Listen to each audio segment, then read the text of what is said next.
What's up, everybody? Welcome into a brand new episode of the Tighten Up Talk Live. I am Trey Wynn, coming to you from Cleveland, Tennessee. Blake Shoemaker, no longer COVID Blake. Sir, how are you tonight, buddy? Doing great, man. Just living the dream. Living the dream. Got to get some connections made back up here with our Periscope. But for all those jumping in here, welcome to a crazy week so far. It's officially Tuesday, 8 o'clock.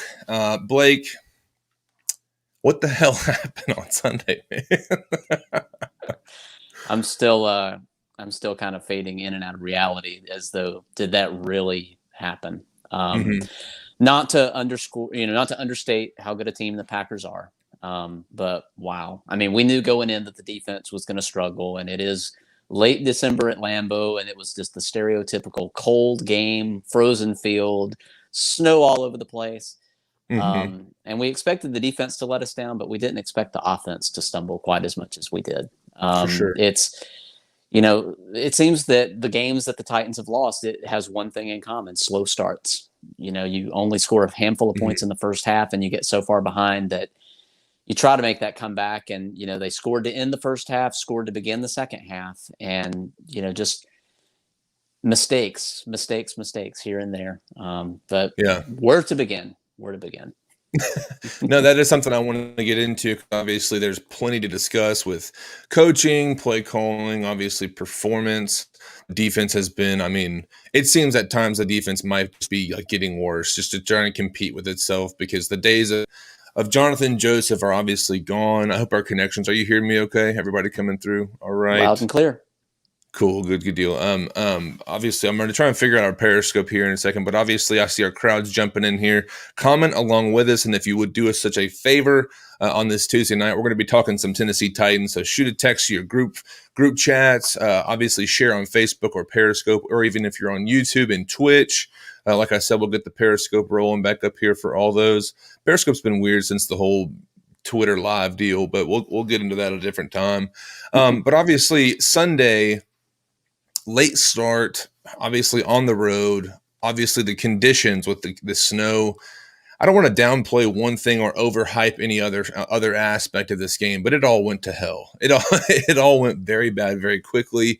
Obviously, my opinion on it, obviously the slow start, it's spot on what you're saying. I think the Tennessee Titans, especially against a team as good as the Packers, who I believe coming away from that game could be one of the best, if not the best in the NFL, to just best the Chiefs. They're a more complete team. We can talk about that in depth if you'd like. But my thing is trying to come out quickly. Obviously, the footing issue with the snow, it's one thing. The calls by the referees, that's another thing. And then on top of that, obviously the decision to punt from your 32-yard line. And then obviously, I think we were texting or talking through the night as the night went on. It was Art Smith getting cute. But what was the one overlying thing to you that was the reason that this thing went so south and did not have any chance to come back to life? Well, obviously, the first thing you would point out would be maybe the weather conditions, but I don't think there was anybody in that locker room after the game that blamed the weather. Every one of them said it was cold, it was snowy, we expected it. It was actually colder in Nashville while we were practicing than it was in game time conditions. So you can't blame the weather. This was one of the few games where I thought that Arthur Smith didn't get too cute. Although I do agree with you, the decision to punt early from that position, if you're not gonna gain that much yardage anyway, you net like 15 yards on the punt or 13 yards based on where the ball was. Why not just go for it? I understand you don't want to kick a field goal from that distance, especially when your kicker has kicked the ball out of bounds on the opening kick of the game, which kind of set a pretty bad foreshadowing tone early on. But if you're not going to try the long field goal, you're not going to. You're going to have limited opportunities to keep up with the offense on the other side of the field. And Aaron Rodgers did what we expected Aaron Rodgers to do. An MVP caliber stat line, 21 of 25 for 293 and 4 touchdowns, 3 of them to Devontae Adams, who just torched us wherever he was, no matter who was on him. 11 catches for 142 yards. I think the most embarrassing thing, we rag on the secondary and we rag on the linebackers, but my gosh, the failure to cover the run in this game was abysmal. We're talking about Derrick Henry's going to run up and down the field because of how, lackluster the Packers defense is. And here the Titans defense is on the field, giving up not one 100-yard rusher, nearly giving up two 100-yard rushers in the same game. A.J. Dillon had 124 yards and 2 touchdowns. Aaron Jones had 94 yards. Well, who the heck is, A.J. Dillon? Second-round draft pick from Boston College who had run for 115 yards all season coming into that night and spending a month on the COVID list. And he comes out and just acts like he's an all-pro going up and down the field. So not a single punt forced, not a single penalty. Not to say there weren't penalties. They certainly weren't getting called on that side of the field. Yeah. But, this is the lack of defensive pressure. 1 sack the whole game, and it's Wyatt Ray, who most people would not even know who in the world Wyatt Ray was. I didn't know who he was. I had to look him up. Yeah. But 1 sack fits because we have 15 on the year. So we're literally averaging 1 sack a ball game, which is the worst in the entire league. So not a lot of positive to take out of this. Tannehill threw for 121. Derrick Henry rushed for 98. Jonnu Smith caught a touchdown, which was great. I didn't realize that that being his 8th touchdown of the season, that's the most by a Tennessee tight end in the Titans era. So not even Wycheck had that many in the season. Man. So yeah, got some. Sorry, buddy. You got some comments coming in here. Big Luke, our guy from Two-Tone Blue Nation, reminds me of 2008. Why can't we play? Why can't the defense play in the snow? Joshua Shoup coming in here. 0 penalties called on Green Bay was ridiculous. I do believe that was something that everyone stopped and just said, hey, we're watching these replays and we're seeing the jerseys being pulled. We're seeing inside hands. We're seeing some maybe of the reach blocks that aren't quite reach blocks that are a little bit more arms than body. But all that to say, I don't want to make that an excuse. And Hugh Gray coming in here as well. That was one of those. That was one where it was a full team failure. Nothing you can fix. Yeah, absolutely. It was like Blake said from the beginning with the calls.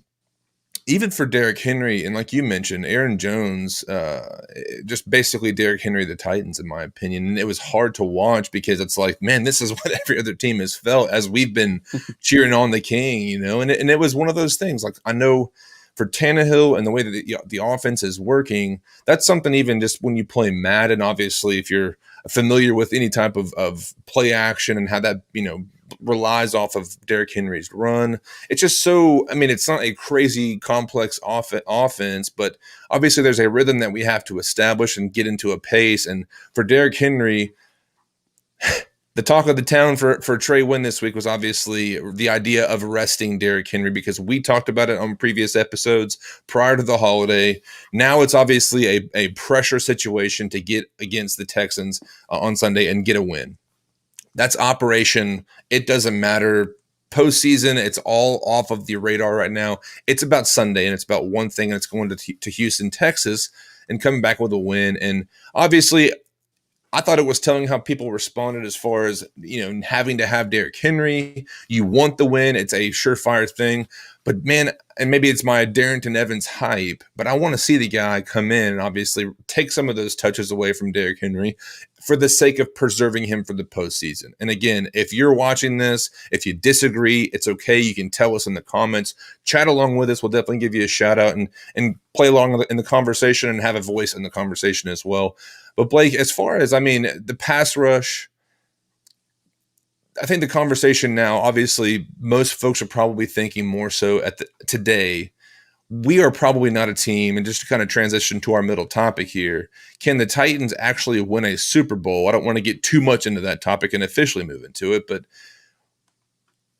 is there any hope for a pass rush on this team today, or is it just this is what it is? It feels like it is what it is. Unless you get creative with your blitz schemes and unless you're willing to consistently take risks on the defense and risk giving up the deep ball, I really don't think you're going to with this defensive line and with these defensive players. Of course, the Jadeveon Clowney experiment did not work out. Vic Beasley thing, no. Jonathan, no. We're not even going to mention his last name.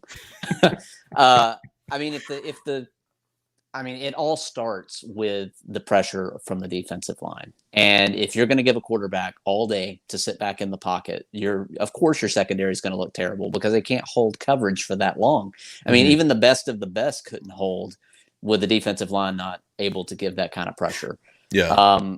I think we're stuck with what we have. We're just going to have to get. I mean, I would say that the defensive coordinator would need to get creative with the blitz schemes, but obviously we don't have one of those. So we just have to hope that.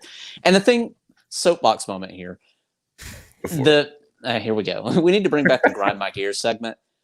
Okay, Let's go for it. Vrabel getting irritated when people imply that not having a defensive coordinator was a mistake or needs to be fixed or whatever, and the eye roll and the shoulder shrugs and everything. The first step to making us feel better about that is to accept a little responsibility. Mhm. This guy wants to be the New England Patriots so bad he cannot stand it. He wants to be Belichick so badly, and there are some things he does really well, but it seems like, hey, we need to sign every single player that the Patriots cut because we want to be the Patriots. We have to not have a defensive coordinator because that's what Bill Belichick did. You have to have the talent level on both sides of the ball to be able to replicate what New England did. Mhm. They don't have that anymore, and it's the same coach. I mean, it's the same coach. It's still Yeah. Bill Belichick, and they look pretty bad this year because they didn't have that talent on both sides of the ball. Mhm. All for it if you have the talent to be able to manage it, but clearly we don't. So you need somebody who is going to be able to coach up that defense and make changes so that we don't basically embarrass ourselves in prime time. Every time we get that prime time game, with the exception of the Bills earlier this year, that was an incredible game. But Sunday night footballs and Monday night footballs and stuff like that, more often than not, it's like, gosh, why can't we just play at noon every Sunday? No, for sure. I know Big Luke coming back in here saying we need a DC. Josh Shoop saying we need to sign Clay Matthews. That's something that I've actually looked at. And looking at money wise, I don't know what Clay Matthews is. Let's see if his market value is up on Spotrac.com. I don't see it. The rumor I've seen about him is that he just wants too much money. And obviously at this point in the season, if you're prorating a contract for 2020 and he's making 15 million, whatever that number he wants to make, obviously you're paying a lot less than that. But J Rob's already kind of burned a lot of cash, so he's probably not thinking of that. And that's something too, talking about performance. And just to keep the Big Luke's comment up here of we need a DC, I agree. The need for a defensive coordinator. I think even we've talked about it a little bit, but the absence of Kerry Coombs and the presence of Anthony Midget could not be further, separated as far as polar opposites of how these things have gone for the secondary. I don't want to blame it all on just, the secondary's coach. Obviously, there's been execution issues, but all that to say, I think that there is obviously the talent that is on the field right now, and especially at outside linebacker. If Clay Matthews even came in, it would be a huge upgrade over the likes of Brooks Reed.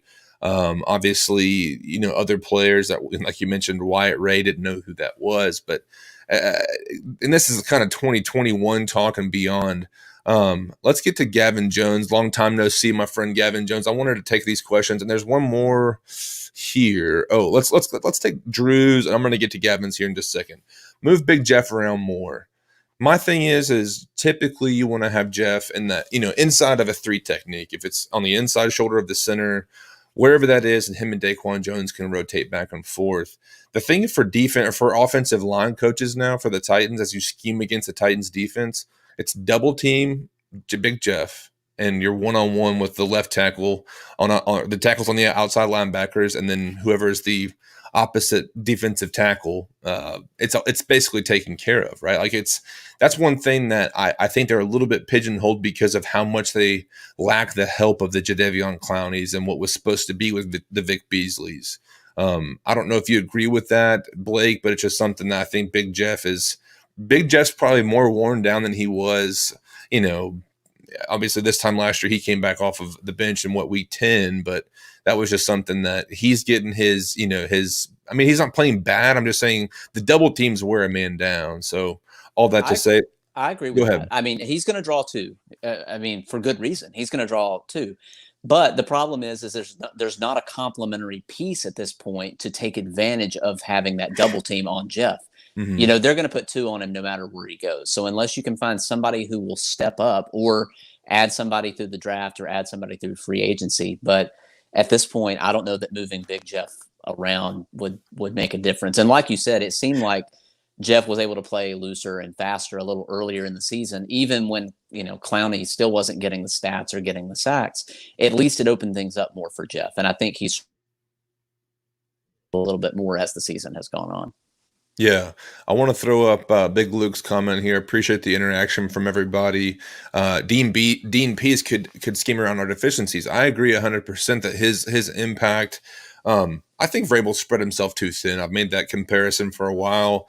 Did a while back on chat10sports.com, just talking about how basically like in the Lord of the Rings, how Bilbo Baggins described how he felt like he was butter scraped across too much bread, and I think that is exactly what Vrabel's doing right now. Shane Bowen, could he be a fall guy for the bad performance?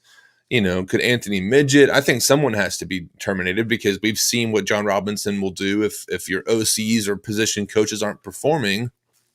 Mike Malarkey, excuse me. But obviously that's just kind of how it goes. But I wanted to bring that back up because whether it's Dean Pease or not, 2021, we have to have a DC. But it even makes me think about last season going into this offseason as we were closing out after the AFC Championship loss. Do we pay Logan Ryan? We all had no clue Jarrell Casey was going to get shipped out to Denver for a 7th-round pick, which all that to say Malcolm Butler could get the same treatment being in that same situation where he's playing well, no doubt about that. Credit to him, but I just think with the age and the amount that he's making, it's not gonna add up. So all that to say is if we could have made the decisions to keep the Logan Ryans, who's now making that $10 million annually that he wanted to make last year, if we kept Jarrell Casey, if we had either found a replacement for Pease or if by some miracle Pease changed his mind to stay back one more season and try and win a Super Bowl after a great run. All that to say, John Robinson has made some fumbles this year, and that's a generous way of putting it, I think, we were talking, other alternatives that he could have taken at pick 28 in the draft. Obviously, there was rumors that he wanted to move back. Didn't happen. And here we are with Isaiah Wilson. If we could have had anybody on a defensive line, defensive tackle, or even an edge outside linebacker, which they're needing right now, if they could have had anyone to contribute right now, they would have been taking snaps at 30 to 40 to 50% on some of these Sundays, right? Talk about reps for young guys. I'm being long-winded. I do apologize, but I just want to say that for the sake of and some of these topics too, like Hugh Gray. How much do the Titans have in the salary cap in 2021? We want to get to that kind of stuff. Definitely, probably more so towards the end of the season, or hey, this thing's over. Let's maybe poke at some numbers here. I did want to get to Kevin Gant's comment here and Blake, get your thoughts, but Vrabel does not want to blitz. There's no disguising either. It's straight up 4-man rush and back in coverage. It seems I would rather get beat blitzing. I would rather get beat blitzing than dropping back in coverage. Roger had 15 seconds on one pass play.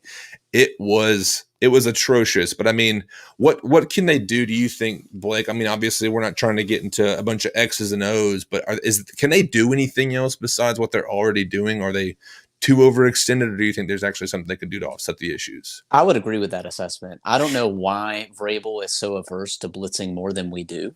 If your defense is going to get burned anyway, I didn't see anything positive to draw from the defense. And, I touched on it before. You don't know how much of it is weather related, but my goodness, our corners looked so slow out there. King looked like he was moving in slow motion, and Adoree was trying to avoid contact very much like Kevin Byard was for the most of the year. So that had me a little bit concerned.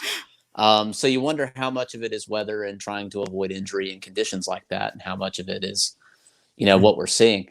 If our whole model, and I think our whole model for the rest of the year, clearly the defense is not going to do anything. You're going to have to rely on your offense to outscore the other team. And if the defense is going to get beaten either way, I say you constantly blitz, change it up, blitz a corner, blitz a safety, blitz a linebacker, just change it up. You can't continue to do what Kevin says there. And not just dropping into coverage, dropping into soft coverage.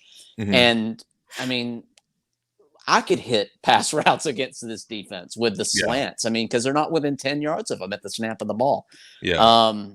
I think we're stuck with what we had. But that said, if we're going to get beaten, I mean, what are you going to do? Is your defense going to fall out of last place? I mean, Whoops.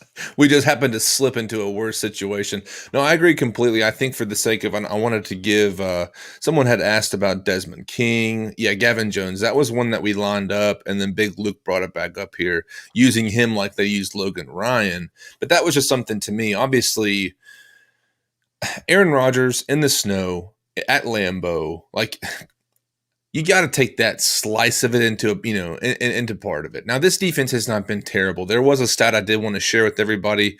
In the games this season where the Titans have actually held opponents to 30 points or fewer, they're 9-1, and this is including wins over the Broncos, Jags, Vikings, Bills, Bears, Ravens, Colts, Jaguars, Lions, and the one loss is to the Steelers. Four of those teams being playoff teams right now, with the Steelers obviously being with the number 2 seed, and then you've got the Colts. Let's see what else I've got here. I took that down too quickly. Colts, Steelers, I'm sorry, Bears and Ravens, all in the position to make a playoff run. Let's see here. I just wanted to make mention of that for the sake of what the defense has done. And now, as far as the Desmond King trade, I think it's had its consistent ups and downs where there's been some good play. There's been some, I think his fire that he's brought in as far as just trying to get some things going. And I think John Robinson just has such a hard time offsetting just the blunders of Vic Beasley. Obviously, I don't think Clowney is necessarily, hey, you screwed up given his situation. Now, if he was hurt prior to being signed, that's one thing. I doubt that's the scenario, that's the situation, but that's something that it would be very hard for John Robinson, even if we were before the trade deadline right now, of what you would have to give up for John Robinson to feel that he addressed the team's needs. You know what I'm saying? At this point with this roster, because of the amount of injuries. Lawan, Jayon Brown, Humphreys, Clowney included in that IR. Obviously, let's talk about one thing. Our kicker and our punter, the MV punter, are both on the COVID list right now. You obviously have to assume them being in close quarters with a special teams unit, that they came in contact. Maybe it's just a safety thing. And if I know that there's obviously the stipulation where if you test negative a day after, then obviously you can play within so many days. Is it time to hit the alarm? And I don't want to get to how to beat the Texans yet, but it's just something, that's a huge, and maybe we can save that for later, but what was your reaction to seeing that news in the last, 12 to 24 hours that our kicker and punter are out? It's crazy. My take on the King trade before we leave that topic Sorry, yeah. is, given what was available and given what we could do at that time of year, I'm not opposed to the move. I think it was a great move. It didn't lock you into a long-term number. Mm-hmm. If it works out, it works out. If it doesn't, you're not really paying a huge penalty at the end of the year. It's been up, it's been down. It was certainly better than what we were running out there before we got him. So that's what I would say on that. Mm-hmm. As far as this special teams news, man, I could not believe it when I saw it this afternoon. I was flashing back to the movie Dumb and Dumber. We've lost our kicker, we've lost our punter, our pets' heads are falling off.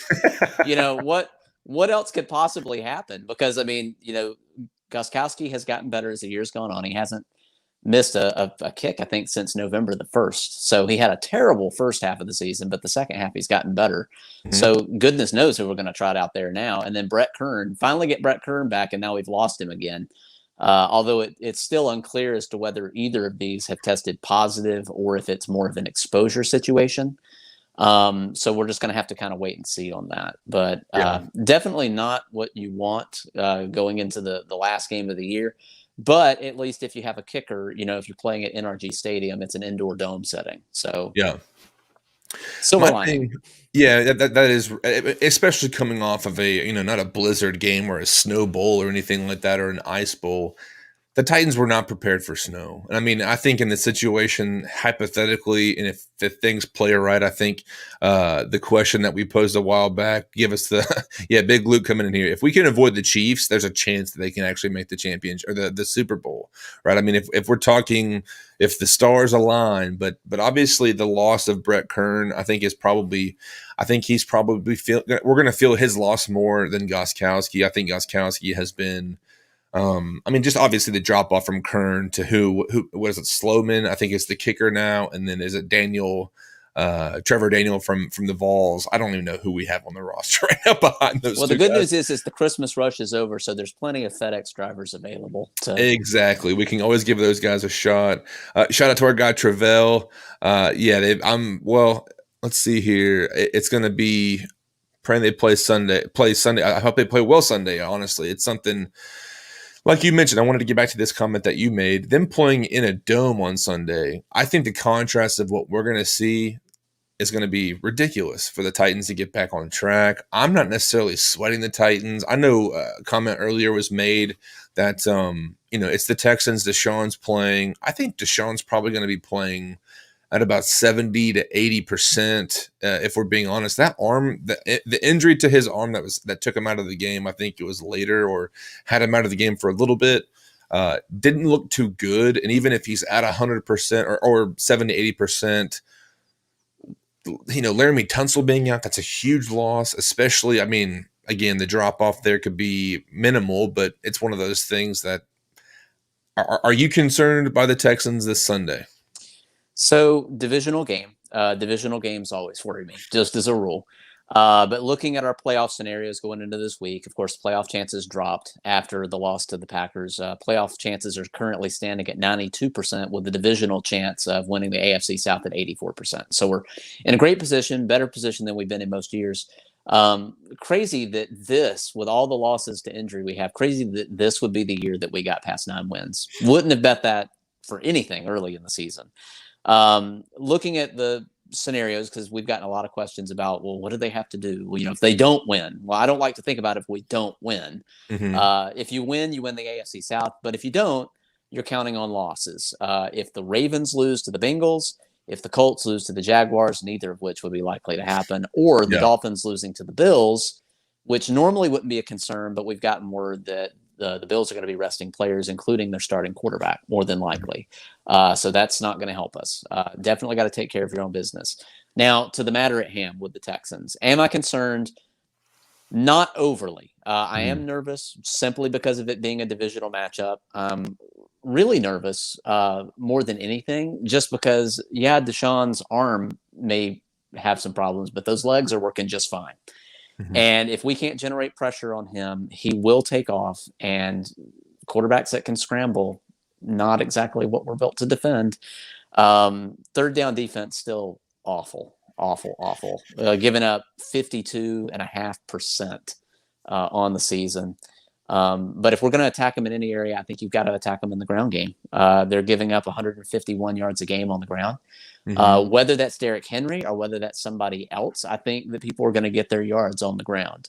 Yeah. And, we can get into the debate of, do we put Henry on a snap count? Do we rest Henry to some degree? I'm in the camp of, I say you put him on a snap count early, and if you can get a bit of a lead, a couple of touchdown cushion, then by all means, bench him in the second half. At this point of the year, I mean, we're just concerned with making it to the playoffs. It is not about chasing 2,000 anymore. Mm-hmm. It is not about, trying to get a couple of 1,000-yard receivers. It's just win the game. Let's win the game and let the rest of it take care of itself. So on a scale of 1 to 10 concern level, I would say I'm kind of in the middle of the road, probably a 5. I would probably say, I mean, I'm at a 4 as far as my concern level.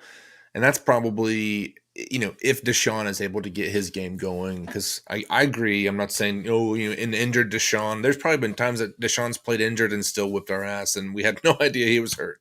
Can't say the same for the quarterback the Titans had at the time. But all that to say, that's unnecessary fire. I'm sorry for all those watching. I did want to get to a comment here because you mentioned it. Henry is going to go off. I think the conversation of having Derrick Henry on a snap count or a limited, amount of touches, I think we have to give him as much rest as we can ASAP. And I think the stable of running backs they have behind the guy, again, I love Derrick Henry. I know some folks think I was anti-Derrick Henry because I think that what he could have made in free agency was a little too high. Obviously, he took a team-friendly deal, and Robinson threw him, a pretty sound contract for what he's able to do. My thing is if they come out quick and they're able to put some points on the board within the first 3 or 4 drives, and that lasts until halftime, whatever that looks like, I think if they come out and he gets a touchdown or whatever it is, I think they have to pull him. I think your team, and this is the whole topic of the debate on Twitter this whole week, of the idea of resting, how ridiculous it is to rest Henry. This team on offense is not a one trick pony. It's not something that so heavily relies. It's about a 60-40% balance. If I'm saying 60% Henry, 40% play action, the slants to AJ, obviously Corey Davis. We've talked, and someone mentioned Corey Davis. I didn't want to ignore that. Obviously got a couple other things to discuss, but that's just something that, let Jonnu line up at H-back if we want to. Get freaky with it. If it's something that Darrington Evans is the Wildcat, guy for the week. If it's Cam Batson, utilize the guys that could use the reps while preserving the guys that that you're gonna need, because Dehenber's almost over, and it's been basically what we know as Dehenber for the most part. Obviously, I think the idea of 2K takes away from that, from what he's really doing, just because it's so rare. 1,800 yards in itself is incredible. All that to say, I just think I don't want to see, obviously, the pressure, and like we mentioned, it's get into the playoffs. Get into the playoffs, period. That's it. But at the expense of your best player, not a chance. Yeah. There's a part of me though that, like, I know that we've been on Arthur Smith and the coaching staff for getting too cute throughout the season, but potentially resting a starter when you don't have the playoff spot locked up, that's pretty cute in its own right. Which is why I'm not in the camp of like, let's totally rest him. Because, I mean, I know we have other weapons. I know we have other running backs in the stable, but we don't really have that solidified number two, simply because we've had so much injury and so much stuff plaguing, the team over the course of the year. And it's that stout running game and that wear you down running attack that opens up those passing lanes. So if you put another running back out there and, he's not hitting the hole quite as hard, or he's not having the success level, then, it really may hamper the passing game. Can we beat the Texans without Derrick Henry? Absolutely. I'm not saying that we can't beat them without Derrick Henry. That's not what I'm saying at all. I'm just saying that I don't want to get too cute and mess around, worrying about, Right. who's going to rest and who's not, and then end up missing out because, we don't handle our business and then everything else falls. I mean, I think there's only two scenarios out of all the multitude of scenarios left where the Titans would not make the playoffs. But knowing our luck from some of these tiebreakers in years past, wouldn't be the weirdest thing to happen. Well, see, I want to acknowledge Gavin's comment here. As bad as I hate the Texans, Deshaun Watson has the Andrew Luck effect. As in, if he plays, you have a chance no matter how bad the team around him it is. If you have a guy like Deshaun, you have a chance to win. I agree. And here's the thing. He followed up with, but tighten up. It's okay to say this stuff and be a Titans fan. We know how good our competition is with Deshaun Watson. And unfortunately, the Jags are about to land a guy in Trevor Lawrence, which could draw the likes of Dabo Swinney to come out if the opportunity arises. So our worst nightmare could be, had. And then there's also conversations of the Colts pursuing Sam Darnold from the Jets. If they're in that first two picks and they might want to go to Justin Fields, who knows what happens. My thing in all that saying is, I don't think this is a lockup win. I think the Titans do have to go earn it. But I think this is where, if we're in the third quarter and Henry's in 15 touches and they're still running him and it's going, there's no slowing it down. Obviously, if they're in need of a win, I get that's one situation. I'm afraid of three positions that it's eventually going to catch up to the Titans, and it's just going to shut off. Like it's going to stop. The offensive line with Quessenberry, I think he's probably gotten a lot of help the same way that Dennis Kelly did last year whenever Lawan was out. I think the defensive backs are they're going to have so much pressure getting left and ran like Devontae Adams did on Sunday. Like they got ran all over the field. And it wasn't even something of like, can we shift some guys around? Can we nobody could get within 7 yards on the play where Devontae Adams scored, where I think it was Vaccaro and Malcolm Butler right under the goalpost, both just stopped, and Devontae Adams cuts back. I'm so used to saying Deshaun Watson on, I was going to say Nuke, DeAndre Hopkins. But Devontae Adams, I mean, he's a freak. But all that to say, I just think it's eventually going to catch up to them, and that's where I think you have to be conscious of it. If you're able to put starters in, and let's go to touchdown more. Let's just go ahead and put them in for the sake of conserving whatever we can. He had a Couple nice other, little push off on that play too, but they're not going to call anything on that. yeah, and that's where I think even this weekend referees. I don't know if I want to play into the whole idea that obviously the NFL probably wants the bigger market teams and the historic teams like the Packers and the Chiefs to be in there. Let the best man win. Let's ruin some plans. If this is if this is the story that we have to play in every saga or every novel or every movie that we're in as a Titans team, okay, let's do it. At the same time, I will say this though. I know we're bashing, or not bashing, but we're being honest about Vrabel, about John Robinson. The fact that Lawan, Humphreys, Jayon Brown, obviously Clowney is out. The fact that they're still 10-5 on the brink of a playoff berth, and they're still, I mean, this offense, and this is where I think it's worthy of note to say, if we can hold any team under 30 points, whoever that is, our offense, given the right climate circumstances, I think Sunday was like the perfect storm for everything to go wrong. It's being really long-winded. I'm sorry, Blake, but I just wanted to say that because I think it is we're fully capable of winning in the right circumstances, unlike other teams like the Packers and Chiefs who can just beat anybody on any given day. So, I mean, we have to have our shoes tied tight and all that stuff packed up and ready to go. But I don't want us to forget how good a team we do have, the circumstances we've been in with injuries, COVID. Obviously, everyone's dealt with COVID, but then here and now, like we've beat one of the hottest teams that keeps getting hype right now in the Bills, 42-16, right? Like, let's not lose sight of where we're at. But all that to say, I want to ask you this, and I guess in kind of closing here, unless you have any other thoughts that you want to get into, Blake. You touched on the referees a little bit. I'm not a big Mhm. referee blamer person, but my goodness, the offside call on the field goal, ridiculous, and even worse, the missed out of bounds. I mean, the line judge literally has one job, and in the shot of him running down the sideline, the line judge's head is literally in the shot. He was that close, looking right at the guy, and they had cleared the snow within a yard of each side of the boundary, and he still missed it. I Yeah, mean, I know we talk about teams that we don't want to see in the playoffs. I hope we don't see that crew of referees in the playoffs. absolutely.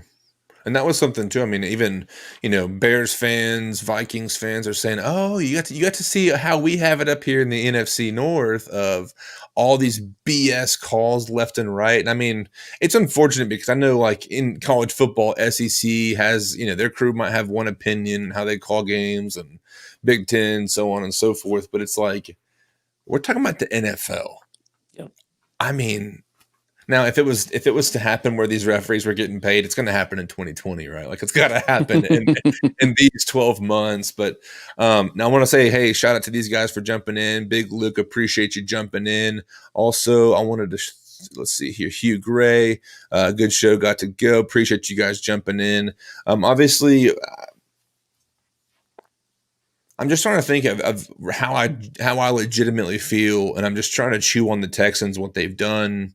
Obviously, 4-11. I don't want to judge any team by their record, but let's see what they've actually put on tape and what they've done. It was competitive the first time. I don't really buy into this whole like week 17 juju that we're gonna shit the bed because like people saying, well, we shouldn't. Why do we always have to go code blue? We never, or if it's prime time in the snow, like it's all that stuff where it's like we just played like crap, and I think Sunday's one of those teams, especially in a dome, or one of those games where, especially in a dome, the Titans' strengths can really take off and be great. So I don't know if you have any closing thoughts for the Texans or if any of our viewers do either, but that's kind of what I got. I just want to thank everybody for tuning in. Great participation tonight. Always good to see the crowd. That's what we do it for. We do it for the fans. Yes, sir. And we did not do this at the beginning, but in case you're new to us, this is a part of the Chat 10 Sports Podcast Network. So make sure and check out Vols fans. Welcome to Valhalla. Predators fans with the Preds Report. Braves fans, Hitting Dingers, and all these podcasts. Tighten Up Talk, obviously. We're here to talk some Titans and NFL, but each one of our podcasts is talking about their respective team, but also a given league or, NHL, NBA, or I'm sorry, excuse me, MLB or college football. Also, check out our guys over at the Competition Problem, brand new episode every single week discussing everything happening in the world of sports betting. And in case you have a competition problem, go ahead and subscribe to get some help today. If you're in Chattanooga, Tennessee, we want to make sure and give our shout out to our friends at Parkway Poorhouse. This is the hub for all of our watch parties here in Chattanooga. See chat10sports.com/events for our schedule. We'll be there Sunday as well. And again, in closing, thank you for all those that have joined us. But in case you are in the market of a Manscaped Lawnmower 3.0, you're looking to upgrade your men's grooming equipment, go to manscaped.com and get 20% off with our code CTS20 tonight. But Blake, man, it's good to see you. I feel like we didn't get to hang out the other night at the watch party. And obviously, I dipped out once things got south. I had like once things got a little out of hand. Yeah. Great crowd. Great crowd at the watch party this weekend. Mm-hmm. Everybody who showed up, good job. I mean, it was a blast watching the game, even though we came out on the losing side. I will say this: last week sucked. It was awful. It was not fun, but it is over. There is nothing we can do about it. We have to put it in the past. I wore my shirt. No bad days. No bad days, baby. This past Sunday was a bad day, but other than that, no bad days. So keep that positivity. It's over. It's done. Let's go win us a division title this weekend. That's right. And for all those that are interested in joining for our watch party at Parkway Poorhouse, we've done a pretty good job, especially kind of separating folks. Even this Sunday, we actually moved from our usual spot in the patio to a little bit more socially distanced area with a few more TVs on the inside of the bar. But bring a mask, wash your hands. Obviously, we want to be conscious of our social distancing, given the circumstances of the climate with the COVID situation right now. But again, like Blake said, let's go get this thing on Sunday. Be nice on Twitter and social media. We're all in the same boat. We're all in this together, team. But thanks a lot for tuning in. And again, if you're new to us, check us out at chat10sports.com. But have a great rest of your week and tighten up. Tighten up.